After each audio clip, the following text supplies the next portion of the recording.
बिस्मिल्लाहिर्रहमानिर्रहीम। अस्सलामुअलैकुम वरहमतुल्लाहि वबरकातुहू। हज़रत आयशा रज़ी अल्लाह ताला अन्हा के पास एक रंगीन बारीक पर्दा था जिसे उन्होंने अपने घर के एक तरफ पर्दे के लिए लटका दिया था।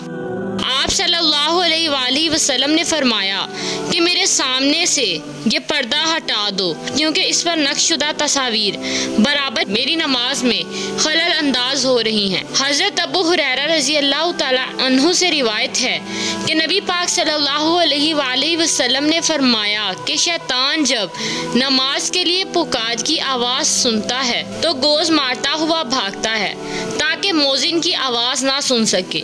फिर जब मोज़िन खामोश हो जाता है तो वापस आता है और नमाजियों के दिलों में वसवसा पैदा करता है। फिर जब अकामत सुनता है तो चला जाता है ताकि उसकी आवाज़ ना सुने।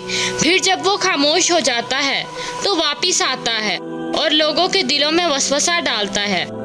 हज़रत अबू हुरैरा रज़ी अल्लाह ताला अन्हु बयान करते हैं कि एक आदमी ने अर्ज़ किया, ए अल्लाह के रसूल, फलां औरत अपनी नमाज़ों, रोज़ों और सदक़ात की कसरत के हवाले से मशहूर है, लेकिन वो अपनी ज़ुबान दराजी से अपने पड़ोसियों को तकलीफ़ पहुँचाती है। आप सल्लल्लाहु अलैहि वसल्लम ने फरमाया कि वो जहन्नमी है।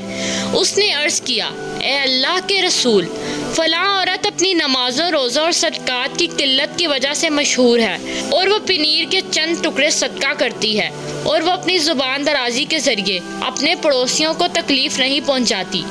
आप सल्लल्लाहु अलैहि वसल्लम ने फरमाया कि वो जन्नती है।